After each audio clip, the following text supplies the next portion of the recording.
শীতে পান না খেলে নাকি একাদশীর ব্রতর ফল পাওয়া যায় না, তেমনই একটা কথা শুনলাম কিছুদিন আগে আমার বাড়ির পাশে একটা কাকিমার মুখে। উনি আরো এক গাদা জ্ঞান আমাকে দিয়ে গেলেন এবং বলে গেলেন এখনকার মানুষরা অনেক নতুন নতুন নিয়ম শুরু করেছে, একাদশীতে পান খেতে নেই, একাদশীতে নাকি পান খাওয়াটা নেশা। আমিও এটাই জানি, একাদশীতে পান খেতে নেই, কারণ পানটাকেও এক ধরনের নেশা বলে বিবেচনা করা হয়। কিন্তু ওই কাকির থেকে শুনলাম যে একাদশীতে নাকি আগেকার দিন থেকে ওনারা পান খেয়ে আসছে, আর পানটা হচ্ছে লক্ষ্মী জিনিস। একাদশীতে যদি পান খাওয়া না হয় একাদশীর নাকি কোনো ফলই পাওয়া যায়। ওনার কথা শুনে আমি তো জাস্ট শক, কোনো কথা আর বলার ভাষা পাচ্ছিলাম না। যাই হোক, চুপ করে ওনার কথা শুনেই যাচ্ছিলাম। আজকে আবার শ্রীকৃষ্ণের জন্মাষ্টমীর সংযম আমরা আগে থেকেই করে এসেছি। জন্মাষ্টমীর আগের দিন পরের দিন নিরামিষ খেয়ে থাকি, আগের দিন সংযম পালন করে থাকি। সেম আজকেও সেই কাকিমা আমার বাড়িতে এলো, এসে আমাকে জিজ্ঞেস করলো কি রান্না করেছো। আমি বললাম আজকে তো নিরামিষ, যেহেতু সংযম পালন করছি। উনি আমাকে বললো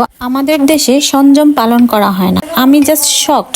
বাংলাদেশ থেকে চট্টগ্রাম দেশটা আলাদা নাকি সেটাই চিন্তা করতে থাক। উনি আমাকে বোঝাতে চেয়েছেন চট্টগ্রামের মানুষরা আগের দিন নিরামিষটা খায় না, সংযম পালন করে না। আবার আমাকে এটাও বলে গেছেন যে উনি জানে যে আগের দিন সংযম পালন করা হয়, নিরামিষ খাওয়া হয়, কিন্তু ওনাদের দেশে কেউ খায় না বলে উনিও খাচ্ছে না। কথাটা পুরোপুরি ভিত্তিহীন, কারণ আমি এমন অনেককেই জানি চট্টগ্রামের মানুষ যারা সংযম পালন করে। ওনার কথা শুনে মনে মনে চিন্তা করছিলাম মানুষ কতটা কুসংস্কারে ডুবে থাকলে এসব কথা বলতে পারে।